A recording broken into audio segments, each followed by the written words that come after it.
Hey, everybody. Welcome to the second part of our tool series, the power. We're going to be looking at the power bats in the Tiger system. I'm Rogelio. Alongside me is Chris, and we're going to get some housekeeping stuff out of the way. First and foremost, if you are going to the new platform, Blue Sky, because apparently everybody's going there, we are already on there, Tigers ML Report, period, B Sky Social. So we're just looking for Tigers ML Report on Blue Sky, and we're both on there too. So, Chris Brown's name is pretty same. Same as my Twitter, yeah. Yeah. 0904, I think. Yeah, because if you went on Twitter for the first time in a while and then you look at your follower count's gone or nobody's there, everybody's kind of heading over. And I'm not saying everybody's at Blue Sky as of yet, but it seems like that's the migration process. And then the second thing I wanted to kind of announce is we are changing. So if you've purchased gear from us before, we're changing vendors a little bit because of on the account of simply, well, folks, it's just a pain in the ass. So we have a new vendor for merch this year, and there's always discounts. And Redbubble's we had a listener who was trying. I don't know why I was stuttering there. We had a listener who tried to order something on Teespring and it was giving issues. And Teespring takes forever, but Redbubble has a lot more of a solid reputation. So if you want to get some Tiger merch, like Tiger ML Report shirt, there's 30% off right now. It's a sale that goes on. There's a bunch of different sizes and there's shipping. So if you're looking to get something, and then we also have stickers. There's also our old logo here, our Tigers SRD logo. So there's that. There's an alternate logo. There's Mostly Metrics podcast. There's the production company that I do. It's called Ropo Productions, which is essentially the name of my parents. There's plenty of stuff. There's also, for whatever reason, if you're looking for even, there's bumper stickers, there's really, Redbubble will give you anything you want to put in there. So yeah, I was exploring that and having some fun with, like, I was like, well, if you buy a bucket hat, I'll be happy, but I won't want to be seen with you. But the mouse pad, there's like art prints you can get. Like, yeah. I mean, they have just about everything. Yeah, so let me see if I can pull up the so there's stickers. Yeah, so here's the stickers. There's, let's see here, all the design. I'm trying to find all the you were talking about the dog products and all that stuff, or see, this is what I hate, is when I want to, there's all categories. Nope, never mind. There's all sorts of stuff in here, and I'm trying to sport design. Maybe it's a design or most relevant oldest or that. Anyway. There's a bunch of stuff on here. So if you go to the website here, if you go to it's also on the website link, so it's under shop. But Chris isn't lying. Here's it under accessories. So you can get like a bag, you can get a scarf, you can get a laptop skin, you can get a backpack. There's anything with our logo on it. I promise you, it's not for whoring ourselves out. It's just the way Redbubble is designed. But they also got some really cool stuff on there. That is, like, you can, if you want to get a backpack, great. If you want to get a drawstring, cool, that right there. So we also have pins available. So if you're a pin collector, I do like the one with the TLML or Tiger pin. That is kind of cool. Yeah, and I also like this one. Here's the classic Tigers SRD stuff. So anyway, enough about that hoarding around stuff. But yeah, we're here to talk about the power tool here, and the Tigers have a system where, well, last year, this past year wasn't as pronounced of 20 home run hitters. So you're looking at a system where, the system was last year in terms of only had 20 home run hitter. And that was Andrew Navigado. So in terms of just, I mean, a lot of the players who were power hitters were on the big league level. So there's nothing really the Tigers could have done about that. But it was not necessarily a indication of, the team itself. But what was interesting was the Tigers finished in the middle of the pack in home runs. And so did all their minor league teams with the exception of Erie. And they finished third in the Eastern League in home runs. Yeah, and so, I mean, the three guys who hit 20 home runs last year, 2023, were Jace Young, Colt Keith, and Justin Henry Malloy. So like you said, they were spent most of the year up in the big leagues, or at least enough of it in there to not hit 20 in the minors again. And it's and one of the things we've talked about before is in these last couple of drafts, and we saw this on the first list. It feels like this Scott Harris, Mark Connor front office is focusing more on guys who can hit over big power tools. But that doesn't mean they're not acquiring guys with power or developing them. It's just that you don't see these big time power bats coming through the system. So it's there were a handful of guys who hit double digit home runs this year. Not a handful. Let's see. I'm gonna count how many there were. 13. 13 players with double digit home runs this year, I think. Yep. And we've talked before too. I mean, Dingler had 17 before he came up to the big leagues, so he may have ended up with 20. And there were a lot of injuries this year, right? Like Jake Holton. Yeah, Jake Holton had 14. Hao-Yu Lee had 12. Young missed some time, so it's just the way it was. Briseño was out for most of the year, and so yeah, that there were just some guys who were hurt, and even some people who are on our honorable mention list or whatever didn't play much, so that's why they're down there. But I would say that power hasn't been a huge focus, but that the two big players that they got in the trade for Jack Flaherty both have decent power. I mean, one has decent power, one has very good power, so they're finding other ways to get it. And that works. And the one thing that also comes to mind too is the factoring in. Well, we'll get to when we get to the list here in a second. Guys like Roberto Campos who hit. There's little underliers to look at versus just home run totals as well. So you're looking at one of the things that we did a couple years ago when Wenceel Perez and Parker Meadows started hitting more was when we were looking at some of the numbers at West Michigan. And the fly ball rate was increasing. The ground ball rate was decreasing. And that was an indication because, again, it depends on the ballpark, too. West Michigan is very cavernous. It's very huge. It's kind of the same dimensions of Comerica Park. So there's always going to be you're kind of going, well, they didn't hit like 20 or 30 bombs there. It's hard to do in the Midwest League. Mm-hmm. And it was then you saw in Erie where all of a sudden all those numbers translate into more home run totals. And so I think that might be the case with one of the guys on our list here as we kick it off with number 5 in terms of the case with Gage Workman. And I mean, Roberto Campos, we'll get to number 5 here in a second, but Roberto Campos comes to mind with this, but also it does kind of coincide with Gage Workman too. Mm. Yeah. The stuff you're talking about with Campos, we've hinted at before, where he hits the ball hard. He's learned to get it in the air a little bit more, and I think he finished with 10, 11 home runs in the year, which doesn't sound like a lot, but he did. His OPS was 100 points higher on the road. It's just tough to hit at home, and his swing I think is built pretty well for UPMC Park in Erie. If he can handle the pitching there, it doesn't chase too much, and he's actually has a pretty good approach now. It doesn't show up in terms of high walk totals, but he does swing at the right pitches for the most part. And so if he does that in Erie with his kind of power, it wouldn't shock us at all if he ends up being on this list next year for sure in the top 5. And so I do feel like he was among, I think we had 5 or 6 honorable mentions. But I think he was the top dog there, like the most honorable mention, if you will, just because like you just saw that home run right there. That's deep left center. That's like a 410-foot home run in LMCU ballpark. So, a lot of power there. He just needs to get into a better place to show it off. Yeah, and that's where. Oh, sorry, go ahead, Chris. No. I was going to move on to Workman, but you were going to talk about Campos. So. Oh yeah, and that's where the reason why you want to look at some of the underlying numbers with Campos too. You're right, Chris. If he doesn't chase against some really advanced pitching, I think he'll be in store for a good season there in Erie. And there was kind of earlier in the year, the one thing that people were asking, well, how come Campos is not up yet?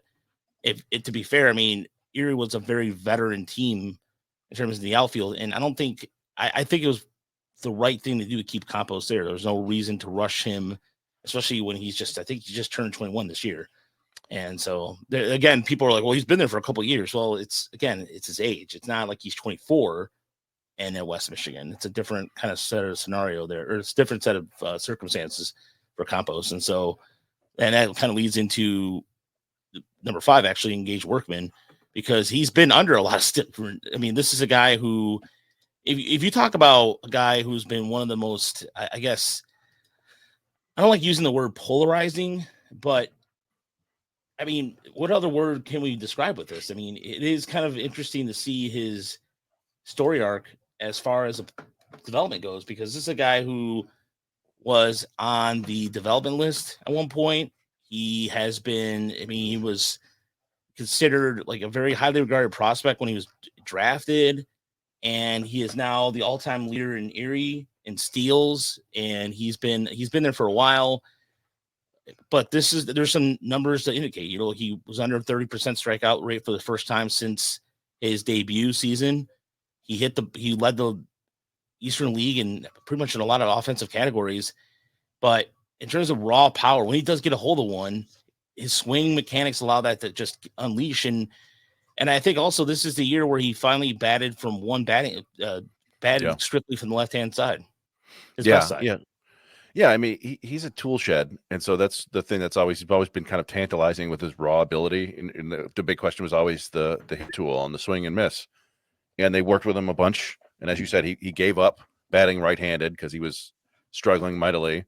And yeah, hit a career high with 18 home runs. And like you said, it's been an interesting story because they sent him down to West Michigan last year, 2023, and then development list, and he came back and spent all the year in Erie, and he was, for all intents and purposes, he was the most valuable player in the Erie, or in the Eastern League. He did not win that award, but he was there all year, and without him, I don't think Erie wins the title again. So, but yeah, that power there, it's plus raw power for sure, and that's the only question is will the hit tool be good enough for him to get close to that in games?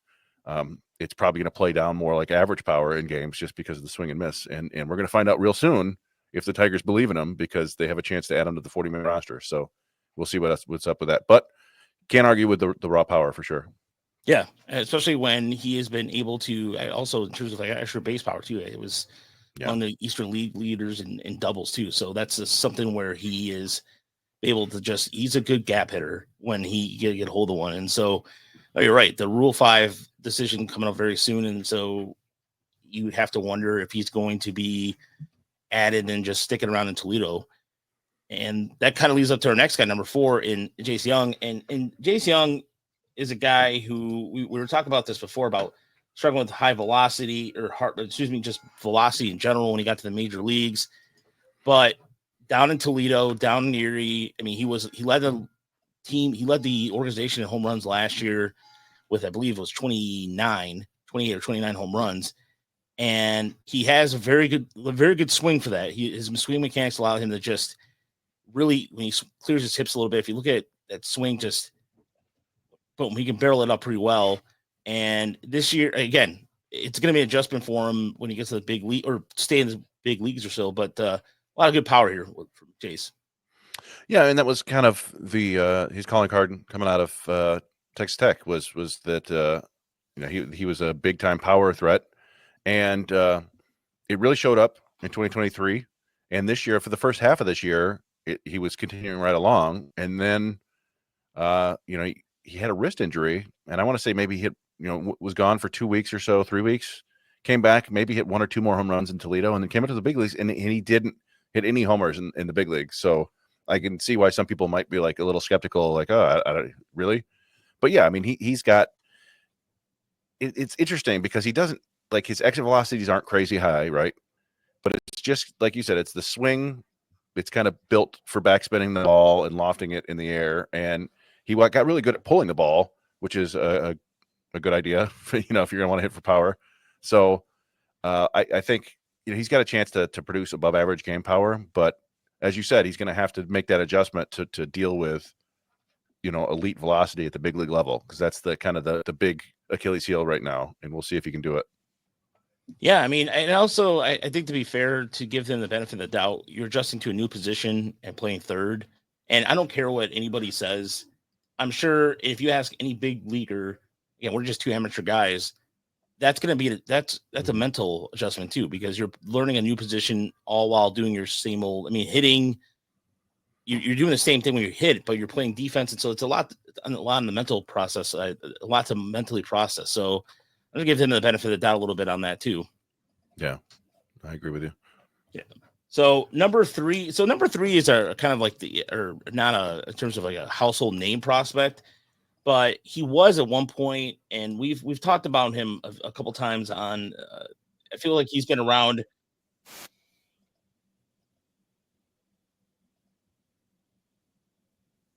And that's Jose de la Cruz, and it's his power is, I guess, as raw as you can get it. I don't know how else to describe it, Chris. He's arguably the strongest player in the entire organization, which is a little bit odd because he's not like a big hulking dude. I mean, he's strong and well built, but he's, I think, 6 feet tall. But I think he just has tremendously strong forearms and wrists and hands and bat speed. And he's a similar guy in that, when he hits the ball, it goes very far and he hits it very hard. And the raw power is super high, but there's a lot of swing and miss. There's a lot of chase. And so, it's doubtful that it's ever really going to get actualized in games. But we did want to, you want to recognize the guy for his ability there. His raw power it's insane. He's had multiple home runs hit harder than 115 miles an hour in the minors, which is, that's not quite, Giancarlo Stanton territory or whatever, but it's about as hard as anybody in the Tigers organization has ever hit the ball, at least since in the StatCast era. So he really puts a charge into him. Out to deep right field.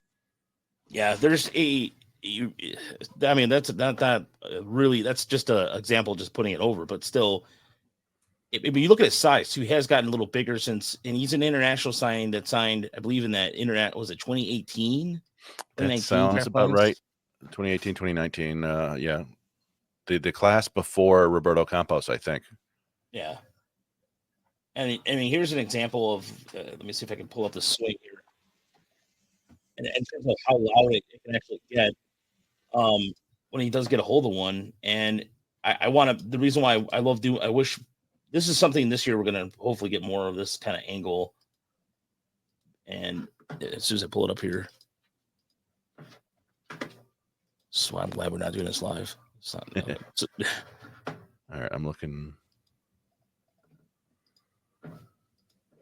I mean, look at his swing mechanics here. Just when he gets that back quick to the zone, can barrel it up pretty well. And yeah, you're right. He doesn't look that tall there versus like, the normal camera angle will always show that there, but he can crush it. And is he a guy who's going to be a major league regular? Probably not. Unless things drastically change on his part. Yeah, I mean, there's a chance he's out of the organization soon. If we're being honest, right? Like it's too much swing and miss for a guy in low A ball. But at the same time, like, I don't know, you don't necessarily want to give up on that level of power. So I'm looking. Yeah, he's this year he hit. Let's see, 1, 2, 3, 4, 5 of his. What did he hit? 12 home runs. 16 home runs from Holiday. 5 of them went more than 110 miles per hour. Jeez. Yeah, he crushes the ball.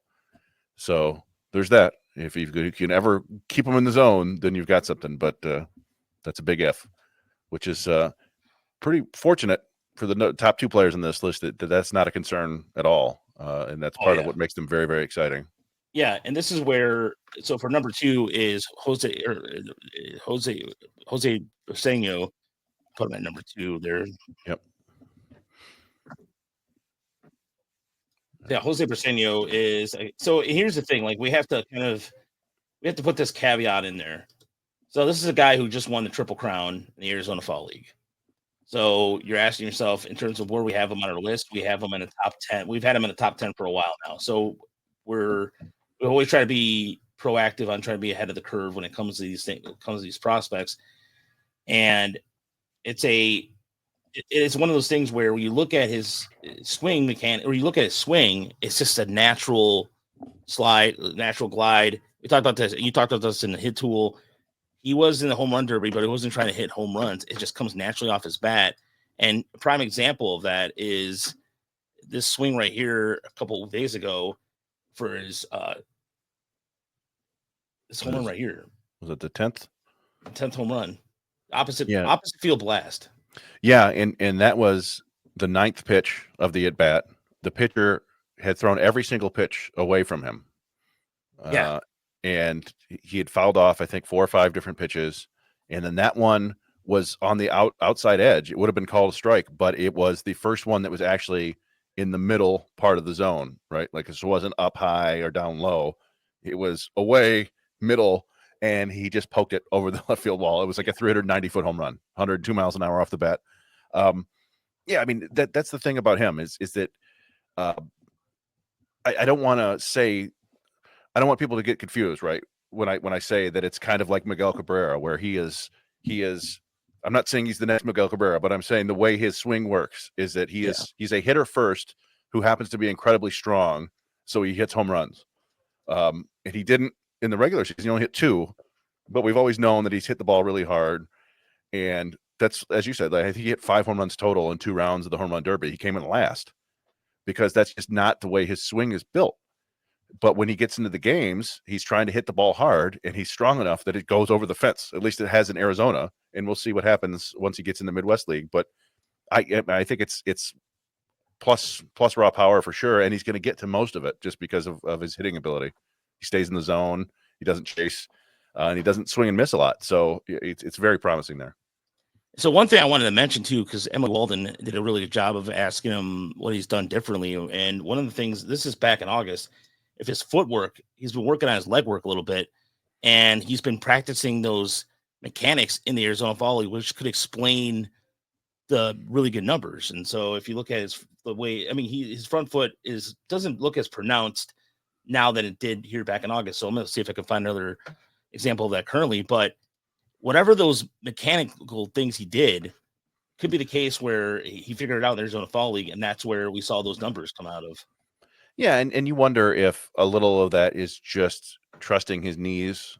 You know, he had knee surgery, right? I don't know if he had surgery or not, but he had a knee injury, and he had to rehab from that. And so maybe just not being willing to put his weight on it could lead to fewer home runs, but getting those mechanical changes and feeling good about it. Yeah, it's I don't know, it's plus power, super exciting, and it's definitely fun to watch him. Yeah, it doesn't, to me, it looks like he's doing less with his, if you look at his footwork, he's doing less with it than he was before. I mean, it doesn't, see how the front foot, see how it's like a lot calmer than it was before. We'll have to replay that here. Let me just replay this real quick. So if you go, let's go back to August here in a second. Let's go back to, see here. Oh, that's not it. So yeah, I can read the quote. The quote. I can read the quote. And a strikeout. Swings the 1-2 pitch. Could again and a strikeout. Go ahead and read the quote. 1-2. Yeah, so I'll read this quote from Briseño from Emily's article. He says, "It wasn't just the mechanics that we changed in the upper body, but definitely in the knees. Small tweaks in mechanics throughout helped engage the power a little bit more. Our coordinators and coaches were asking me to be a little bit more athletic when it came to my bottom half. I've been focusing on a more athletic stance. So instead of going out and putting the weight on an extended leg, the knee is now bent. It's just a change in the stance." You can see that the lower right, if you look at his right leg, maybe it's the right leg that looks like it's his back leg. See, it doesn't go down as far. You notice that there's a lot more balance to it. That right leg right there, yeah. So, but yeah, so there's definitely been some change there. They've been working on something. He's getting healthy. He was in a very hit-friendly league, although he's still at the same time facing the best pitching he's seen in his life, and did something that no one's ever done. 7 other people have hit double-digit home runs, so that's in 32 years. So that by itself is pretty remarkable, and that's just because he's strong and powerful and a good hitter. But but he's not number one on the list, despite No. hitting 10 home runs in the Arizona Fall League in 25 games. Because, Tyrone Lorenzo is a similar hitter. I think he's a little less bat to ball skills, but the same amount of patience, the same amount of won't chase. There's gonna be a little bit more swing and miss in the zone, but he is a guy who absolutely has a swing that is built for hitting for power. Had he been in the home run derby, I think he would have been a good bet to win it. He swings very hard. He's got plus bat speed, and there's loft in his swing. So when he connects, the ball absolutely flies. And we've seen that a few times in the Fall League, most notably here in this Fall Stars game. Just crushed it. Just absolutely murdered it. Yeah, I mean that's I think they said it was 437 feet. As loud as can be. And that's the sort of power he's dealing with. He's another dude who he hits it as hard as Jose De La Cruz, but makes much better contact. And he's bigger, and he's only 21. He may get bigger and stronger, which is kind of scary. But I mean that's. I think I said I was willing to go 70 on his raw power, just based on the exit velocities and how loud it is, and the game power is probably not too far behind. I'd probably go 60. Somebody's going to hit 25 home runs, 30 home runs maybe if he plays every day as a first baseman or something like that. But and then as we said before, we got to see one of his more impressive pro performances in person. You see right there, a home run to dead center. You can hear Rogelio's comments in the background if you listen to the video.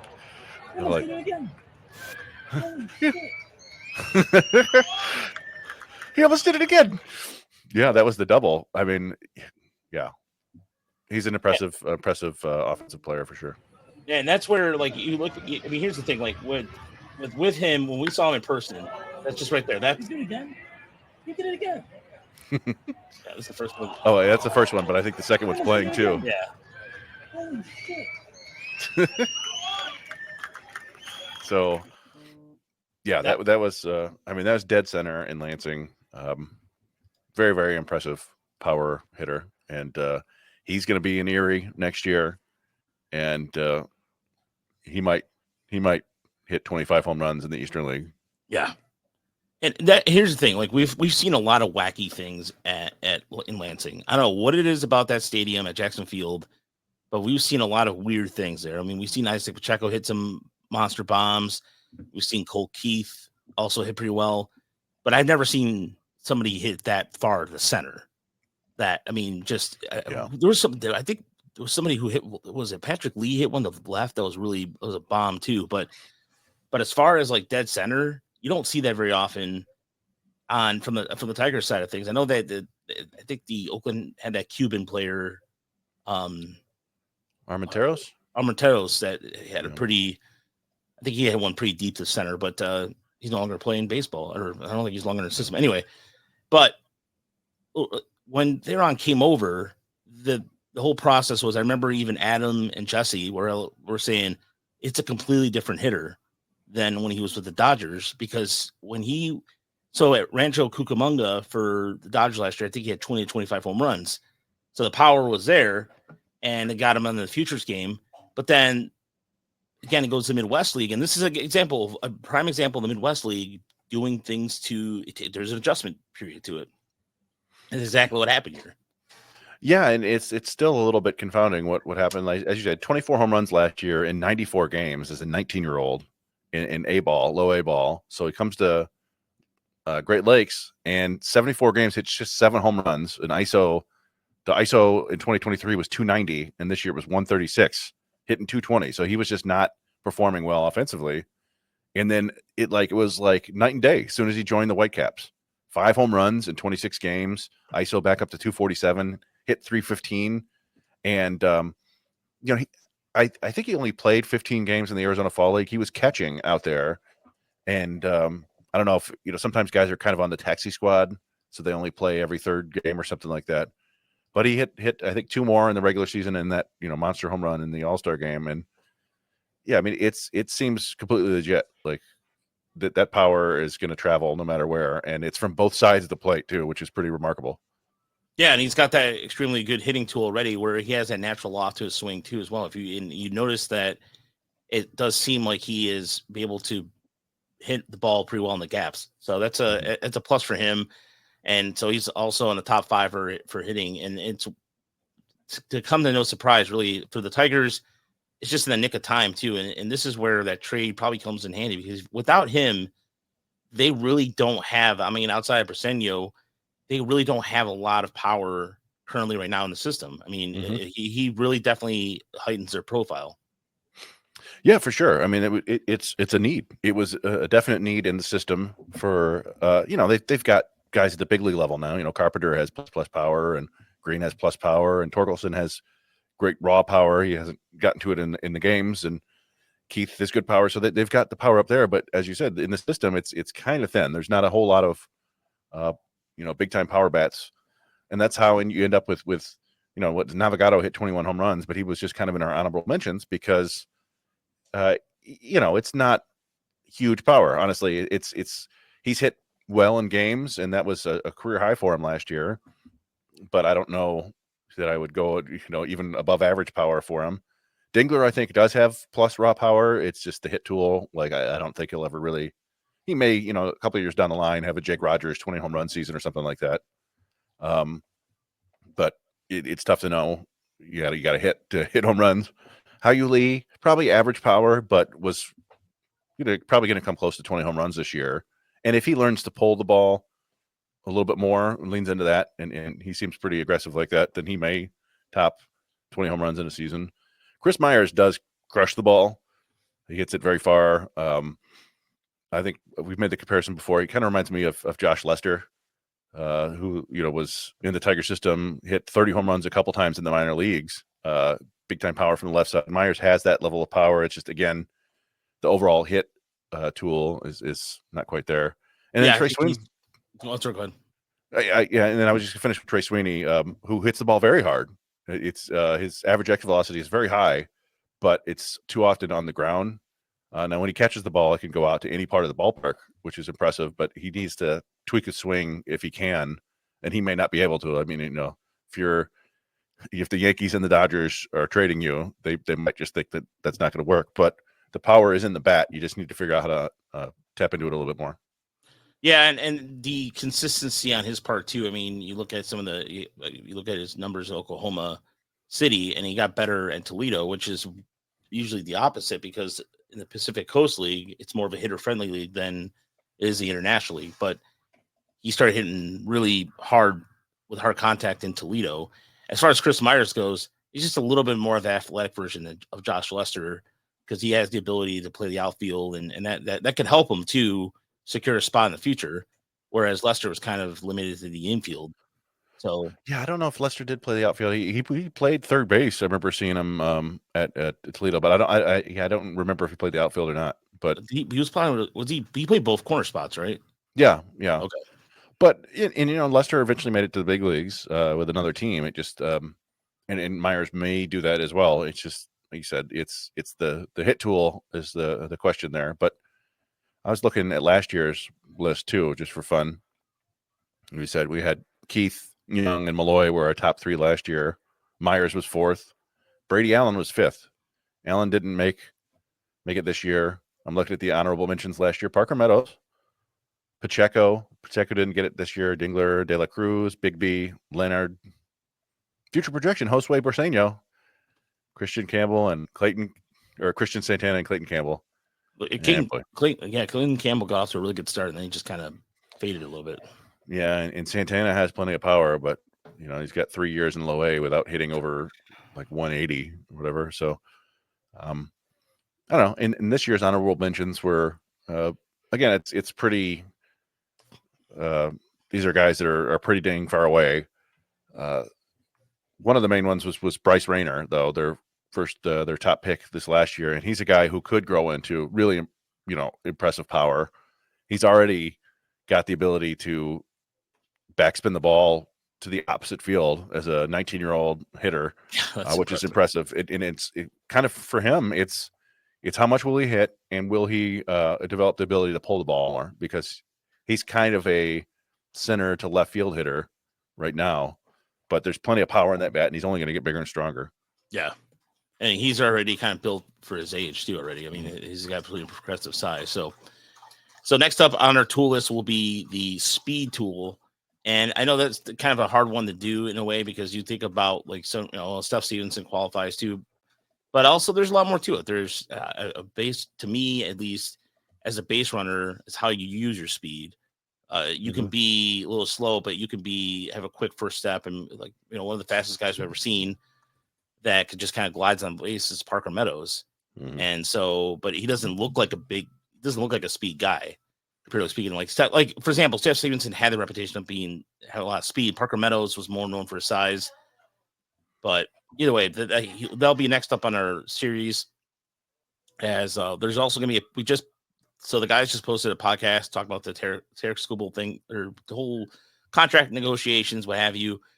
And that is over. That's going to be posted for Sunday. So if you're watching this, it will be posted sometime in the next 24 hours after this goes live, or this goes up. And also we are going to be doing a Rule 5 piece looking at who the Tigers should protect, as that's coming up on the Friday, the 22nd, I believe it is. Is it? I thought it was Tuesday. No, you're right. It is Tuesday. I'm sorry. I was thinking of something. Maybe I was thinking of another deadline. There's a couple of deadlines floating around right now, but Tigers have till Tuesday to decide that, as the winter meetings are just a few weeks away. As hopefully there's going to be I'm sure there's going to be some free agent pickups. The Angels seem like the only team that's doing anything right now. And of course, the Dodgers are rumored to interested in that Japanese pitcher, rookie Sasaki. So it seems like it's already a done deal. And so all the teams in LA are having all the deadlines. So if you want to donate to the website, there's a link in the description. Please like that. Please and subscribe to like and subscribe to both our channels, Motor City Metrics and Tiger Minor League Report. Like I said, at the top of the show, I butchered this, but a little bit. But check out our Redbubble. They're anything you want merch wise for your minor league desires or whatever. Everything goes back into the website too. And check out all great content over at TigersMLReport.com. Emily Walden was out in Arizona. She got to talk to both Theron and Briseño. Fantastic work there. The home run in Manos, as the Discord once again came up with another nickname. So it's 2 for 2. Kerry Bonds, that was also a originator in the Discord. So we're going to start doing, Chris, we're going to start keeping screenshots of all this stuff for historical records. Yeah. Why not? Yeah. So there'll be like I said, there'll be a show. If there's anything that happens this week, we'll probably we'll kind of wait and see right now, but there will be another speed podcast. There will be another one we break down speed. So that after that, and check out our Patreon. Please subscribe to that. And there's, like I said, there's gonna be some change in the website coming up soon. We're just